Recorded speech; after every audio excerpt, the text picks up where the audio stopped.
All right, welcome back. It's been a little bit of a hectic one back here, but we're good. And we talked about the fact that it's Lifestyle Friday, and we are going to be looking at something very important. Like I was trying to say earlier, the WHO, World Health Organization, has also raised alarms concerning the rate of infertility happening around right now, and it gives us a cause for worry. I think just at the back, behind the cameras, we had conversations where a particular couple decided to call off their marriage and dissolve their union because they were not able to have a child after 21 years. So serious issues, I must say. But to help us understand what infertility is, the causes, and the way forward is Mr. Ibekwe Samuel Ogechukwu, who is the Regional Manager, Southeast Operations, Maria Stopes International Organization, Nigeria. Good morning, Ibekwe Samuel, and many thanks for joining us today. Of course, Ibekwe Samuel is going to be joining us virtually. Thank you so much for joining us. Good morning. And Uyai. it's nice to be online with you once again. Yeah, definitely. Today we decided to do virtual and you're not on sets. But how is Enugu today? Enugu is okay, and like the slogan, Enugu is in the hands of God. Oh, wow. So it's okay, I'm fine and cool. Okay, you look So really Akwa bright Ibom and Uyo is okay too. Yes, it is. Today is a happy Friday. happy hour Yes. Friday. Yeah, happy hour. I have started my own happy hour. Yes, because it's That not is if why I look bright. I'm telling you, we Yeah. can see it on your face. It's good to be back with family, I believe. Okay, Mm. so Yeah, thank you. yeah, infertility, serious issues. World Health Organization is raising that as a serious concern, and we just thought it wise to, discuss about this because this is what a lot of families are going through at this moment.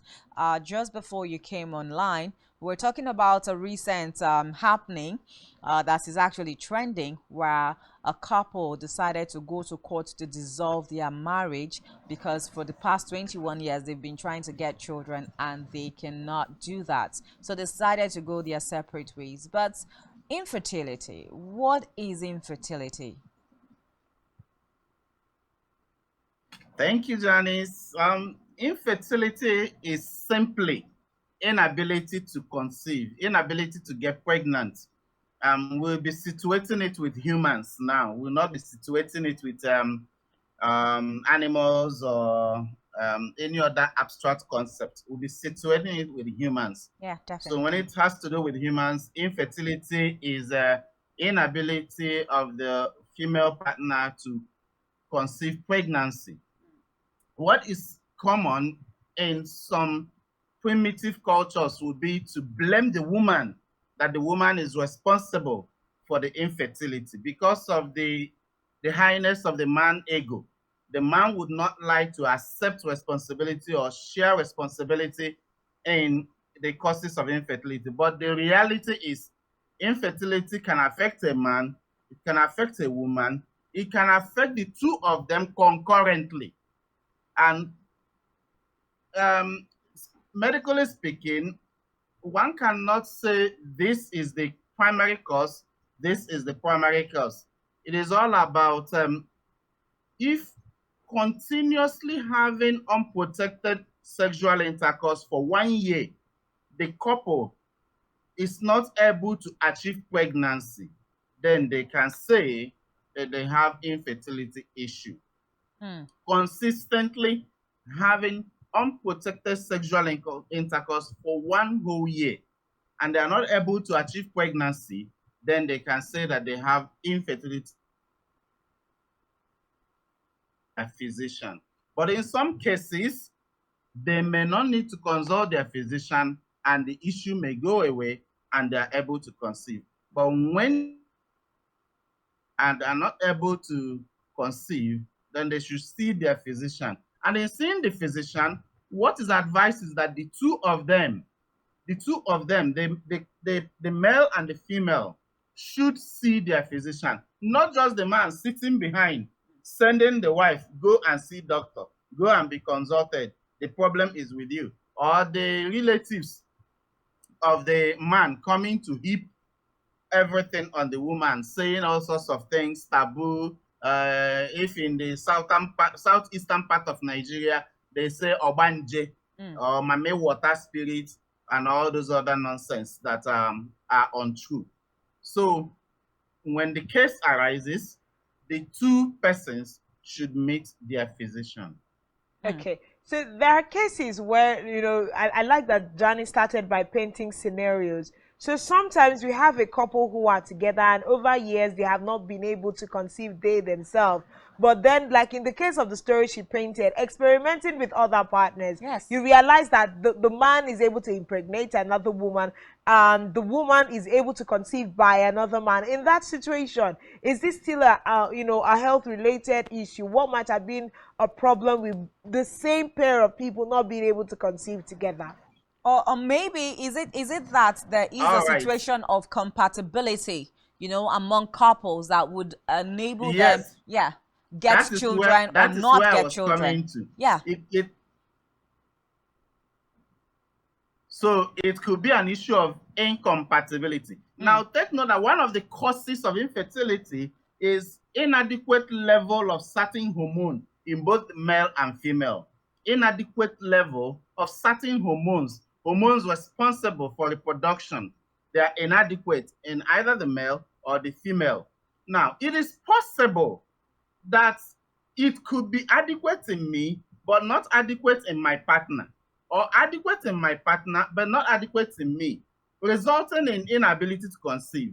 Now, it is also possible that even with my own inadequacy, the level of inadequacy in my partner is not able to sustain my own and carry my own to conception. Now, that my own low level inadequate hormone, I will meet another partner whose level is very, very higher so that I can piggyback on that person and we achieve pregnancy. It happens.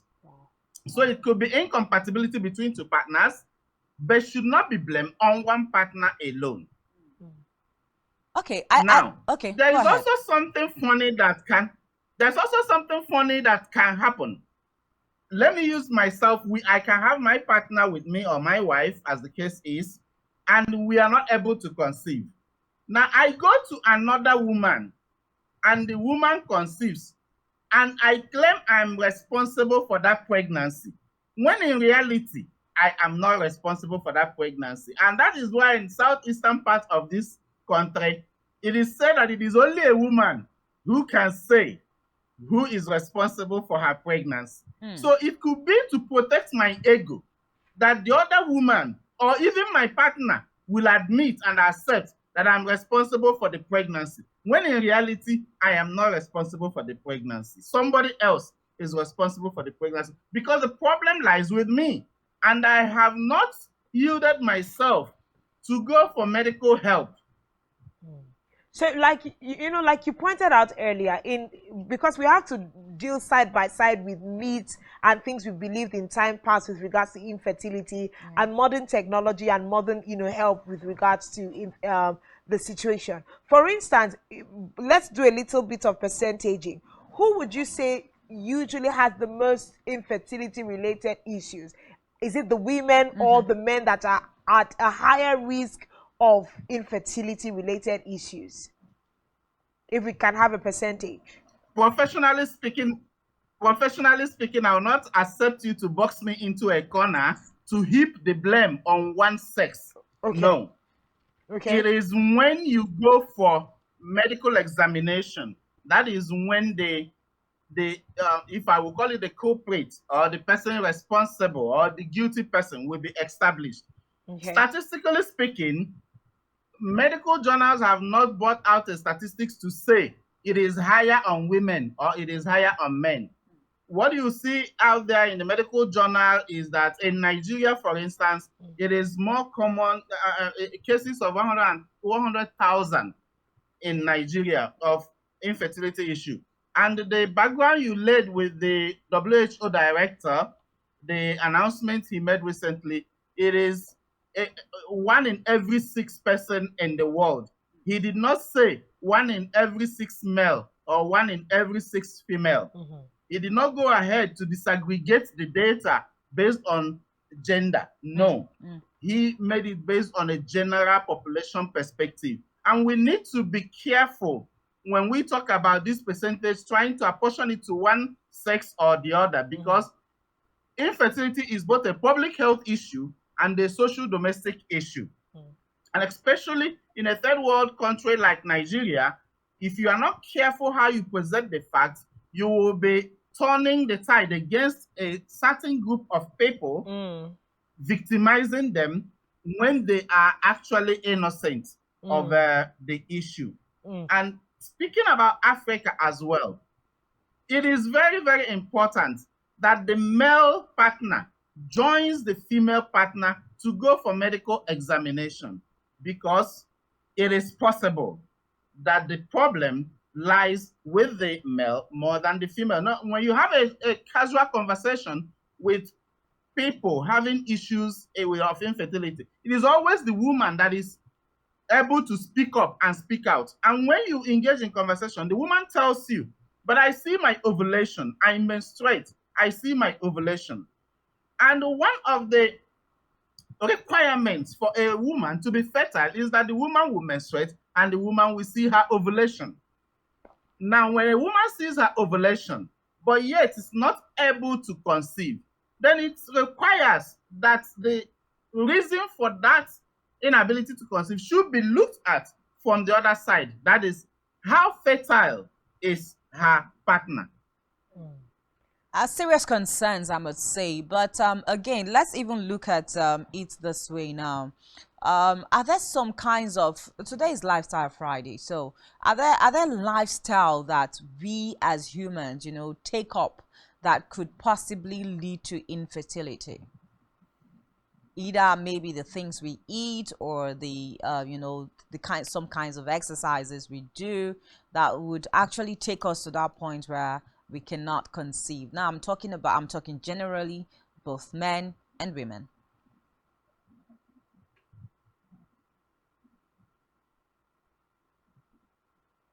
I don't know if can you hear me, sir?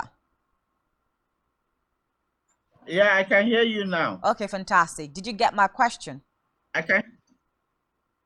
Okay, no, so I did not get your question. Okay, so let me ask it again. I'm saying, since we're having Lifestyle Friday today, are there some kinds of lifestyle that people do, generally both male and female, that some kinds of lifestyle that we take up that could cause us to be infertile? Yes, there are. Okay. For the male folk, there are some kinds of clothing materials that men should not wear, which affects their sexual reproductive organ not to be as it should be, at the right temperature that it should be.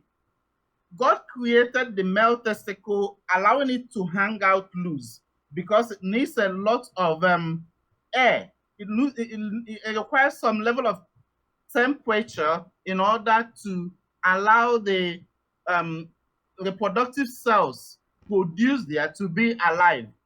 But when males wear tight-fitted clothing materials, it affects the ability of those produced sperm cells to be alive. The technological devices we use now, like the laptop, it brings out radiation, which are very harmful to the body. The name is laptop, but it has been proven to be very dangerous to the sexual reproductive organ of the man when carried on the laps, because the type of heat that comes out, the type of radiation that comes out from underneath it can cook an egg and boil it. And so a male that is always carrying the laptop on the laps risk exposing himself to radiation, which could result in secondary infertility. Again, some of the gadgets and devices we have at home, like the refrigerators we have at home, the radiators in the refrigerators emit some harmful chemicals that will lead over time, when it accumulates in the body, to infertility on the male folk. The telecommunication mask that we have in our environment, when one stays under them and gets the radiation that comes from them, especially for the male, this could result in secondary infertility because of the lead poisoning that is got from there. Talking about the male once again, there are some things, food items or beverages that people consume which are harmful to the body, and they will affect the person's fertility. Talking about the things the female folk consume can also result in secondary infertility. So which means that there's something called the primary infertility. There's primary infertility and there's secondary infertility. There is primary infertility and there is secondary infertility. Yeah. I think so it would be good for you to break it down. Yeah. So primary infertility could be infertility caused, let me use a bigger word now, congenitally. That is from birth. Oh. Wow. From birth, the person has some natural defects that will make it impossible for the person to be fertile. Let us look at the male folk, for instance. The male testicle should be 2. But if a male is born and he has 1 testicle only, that can result in primary infertility because at birth, the person has the problem.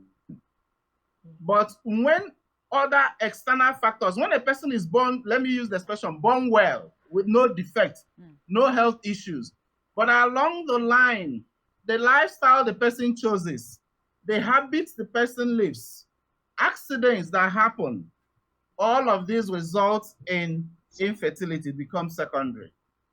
I think there's one other question I would like to ask before. I know you're burning to ask questions, but let me say this. I don't know if it's a myth, but I've heard that, excessive sexual activities, especially from the male gender, could cause them to have like watery sperm and maybe dead sperm cells and all of that. So maybe you can also educate us on that, because we need to know some of those things. What kind of sperm would you say that is healthy, and what kind of sperm would you say that is unhealthy? It is not myth and misconception, it's reality. Okay. So when someone is having, let's continue on the male side, you are having infertility issue and you meet your physician will do all these tests for you to find out how motile, that is how fast can your sperm swim in order to meet the egg released by the woman. If the sperm is not motile, fast enough to swim, it is slow and sluggish, it is an issue. If the quantity of sperm cells released during ejaculation is not enough to guarantee fertilizing an egg, it is an issue, and that is where you have what you call low sperm count. If the quality of the sperm cells are not good enough to fertilize an egg, you now talk about watery sperm.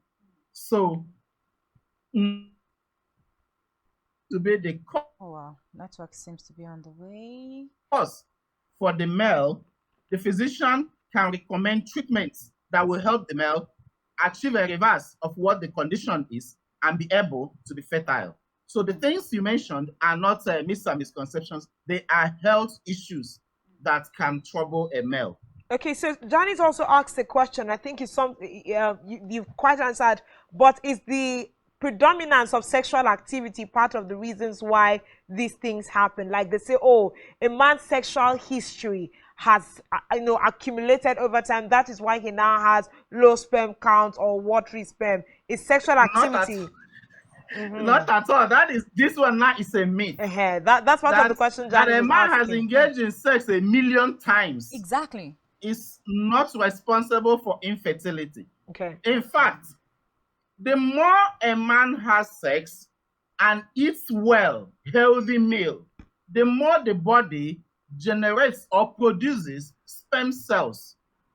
So, with the frequency of sex or the infrequency of sex has nothing to do with the sperm quality at all. It has nothing to do with that. The man eats meals, and the meals replenish the worn out tissues, the sperm cells. So, however, there is something that has to do with the sexual history of the man. Okay. If over time the man has been having multiple sexual partners and multiple unprotected sexual intercourse, it is possible that the man may have contracted sexually transmitted infections that have either not been treated or not treated well. And as a result, these have stayed for a long period in the man's body, resulting in secondary infertility, requiring that such sexually transmitted infections needs to be treated well first in order to reverse the condition. Okay. I think we should also ask if this particular action or activity is also relatable to the female gender. Too much of sexual intercourse with different sex partners. Definitely, we'll also have a situation where the woman gets sexually transmitted diseases and even treated too. Of course, would it also lead to infertility issues? Oh yes, it does. So let's not leave the female gender out of it. When you're sorry, repeat. I said let's not also leave the female gender out of it. Oh yeah, we shouldn't. Yeah. Of course. So when a woman also has sexually transmitted infections that are not treated or not well treated, it could result in secondary infertility. Okay, so let's look at. So that is why the two persons. Go ahead. That is why the two persons need to meet their physician for medical examination, looking at their medical history, looking at their sexual lifestyle and history. Also, not having frequent sexual intercourse between the two partners can result in not being able to conceive. Remember, conception only takes place when a healthy sperm meets a healthy egg of the woman. And for a woman to have a healthy egg, it means she must have ovulated. And so if sex is taking place outside the ovulation window, even if you pour in a drum of healthy sperm in the woman, but the woman has not ovulated, there is no egg to fertilize. And so timing of sexual relationship between the man and the woman when in need of pregnancy is also important. There are cases of women who ovulate when they are menstruating. And so if a couple are having infertility issue and the woman is menstruating and ovulating at the same time, but the man is not having sex with the woman during her menstruation because to him it is dirty, to him it is unbiblical, unscriptural, a taboo, un-African, it's Western, then they will look for pregnancy till thy kingdom come, because they will never be pregnant. The woman will never achieve pregnancy because they have sex at the wrong time, when there is no egg to fertilize, and the sperm lives in the body 72 hours and it dies off because it cannot see an egg to fertilize. These are major issues, things that people don't even know about. So when the couple consult their physician and the physician asks questions, ignorance could also be responsible for this, not even a medical issue. The physician asks the woman, do you menstruate? Yes, I menstruate. When you are menstruating, do you feel something like this or that and that and that? And the woman says that, okay, the physician will say, have you people tried having sexual relation during your menstruation, the woman may say yuck, the man may say yuck, but the physician will say, please try it. And when they do, they realize they've achieved pregnancy, because it is a natural thing that there are women, though minute in number, but there are women who ovulate during their menstruation. And pregnancy can never be achieved when a woman has not ovulated and a live, healthy sperm meets the discharged egg.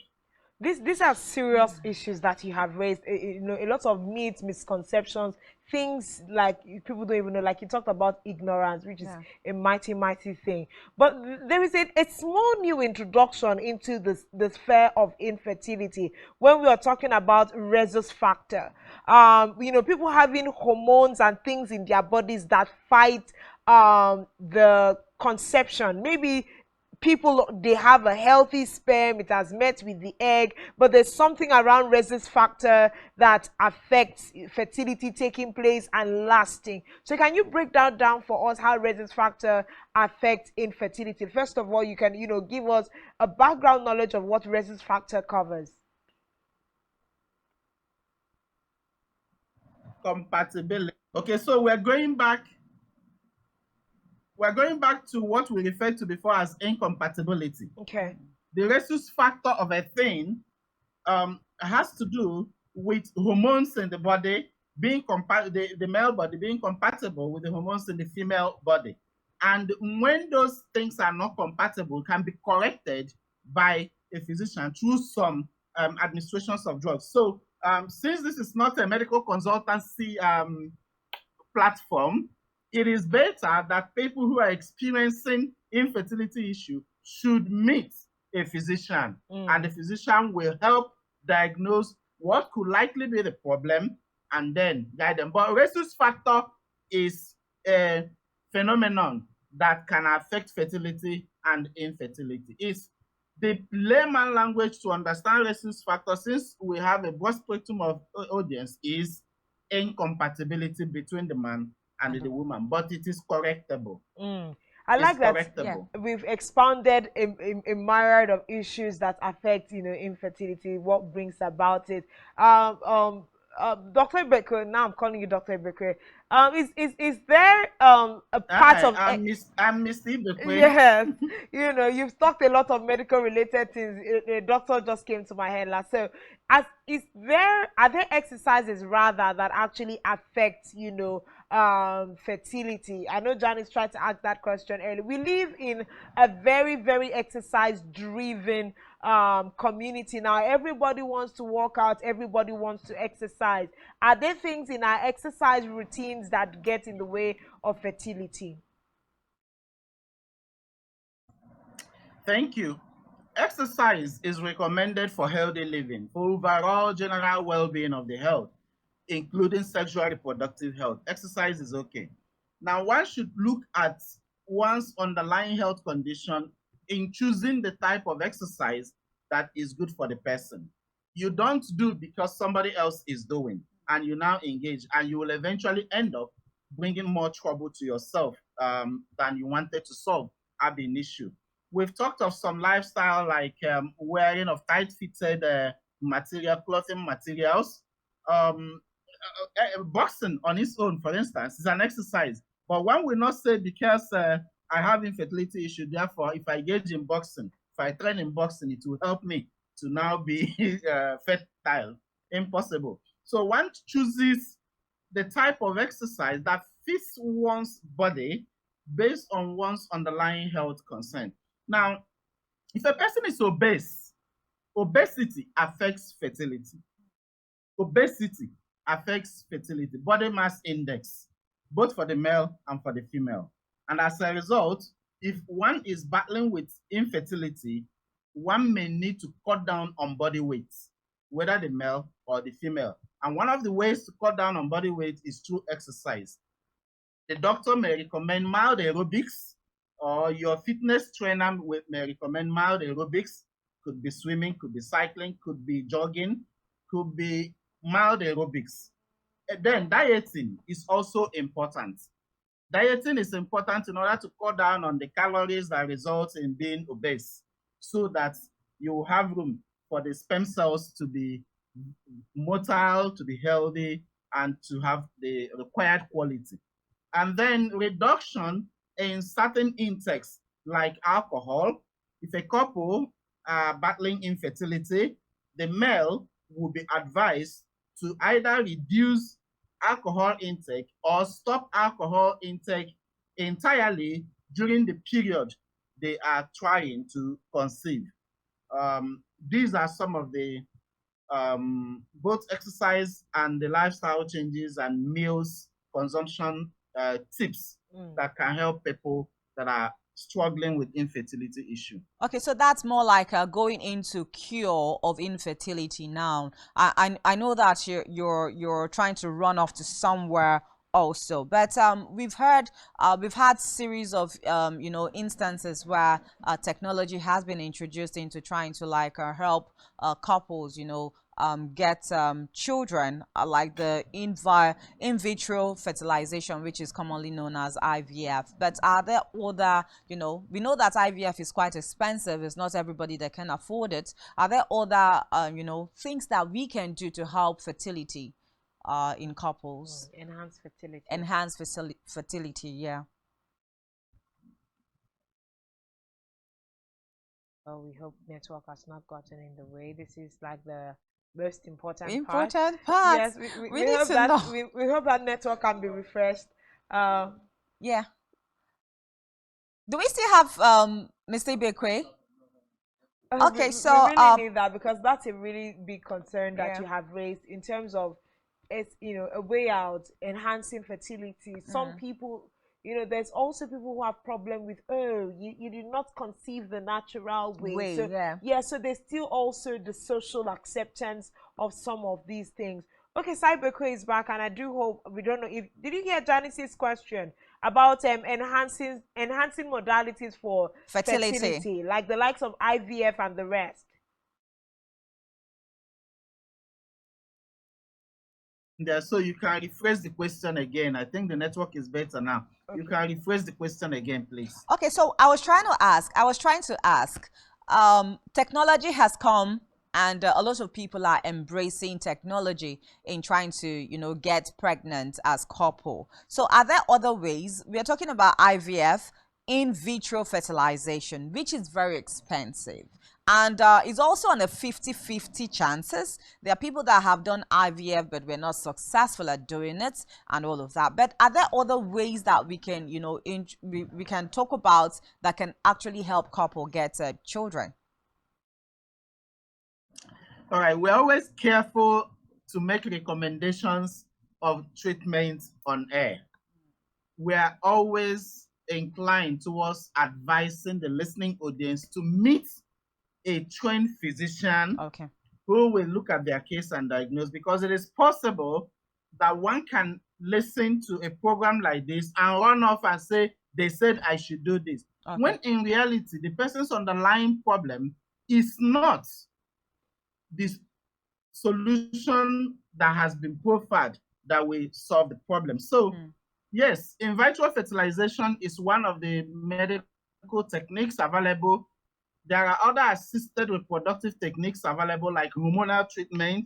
There could be need for surgery if the physician has identified a congenital issue. There could be need for surgery. Let's take, for instance, one of the testicles is hanging. For the male, if one of the testicles is hanging undescended, there is need for surgery to make it descend. And the two will now be at the level that they need, the required body pH level for the sperm to be okay. So there may be need for surgery. There may be need for treatment of sexually transmitted infection. There may be need for hormone treatment. There may be need for other medical assisted procedures, both for the male and for the female, so that the infertility issue will be solved. All right. Last watchword is visit your physician. All right. Thank you so much, Ibekwe Samuel Ogechuku, Regional Manager, Southeast Operations, Mara Stopes International Organization, Nigeria. Thank you so much for your time. And I think that we enjoyed every bit of your Absolutely. session this morning. Absolutely. Quite educative as well. We had text messages of people saying, look, this is actually very educating. Thank you so much, sir. Absolutely. Thank you so much, Janice and colleague. Yeah. And have a nice weekend. See you again some other time. Yes, Definitely. sir. Thank you very much. I think something that we can take out of this interview is the fact that infertility is not a death sentence. Yeah. Because in our society, a lot of people just lean, oh, once people are not able to have children, something in the society ticks them off, or just, die. But that's not the situation here. Yeah. Ibeko has been able to shed light on a lot of things, and the fact that there is way out. Yeah. Sometimes it's just, like you said, get to a physician. Understanding your body and how it Understanding your works. body, I think that's where it starts from, and then certain boosters to just Yes. come up together. Yeah. So it's not a matter of after doing 30 years together, You decide you to think you've call come it to off. the end of the road. No. And then I think there's also the part of emotional stability for conception, so that the hormones that you're supposed to secrete Yes. to enhance Yes. production Yes. will definitely be secreted Yes. as well. It's Yes. very, very important. Yes. But I think I really enjoyed myself I and think this I'm particular full. and this particular Yeah. interview. Yeah. But this is where we get to draw the curtains. Thank you so much for being a part of our show. It's Friday and I'm excited about it because of course it's weekend, the beginning of weekend. But we'll leave you with Isaac and Blyden Ukem, who will be coming up next for Sports Central. My name is Janice Kobum. See you again next week, Monday. I am Uyai Anyek, and like we said earlier, do well to follow us across our personal social media platforms and also that of Spectrum Television. Let's do this again next week. Thank you for coming the whole way.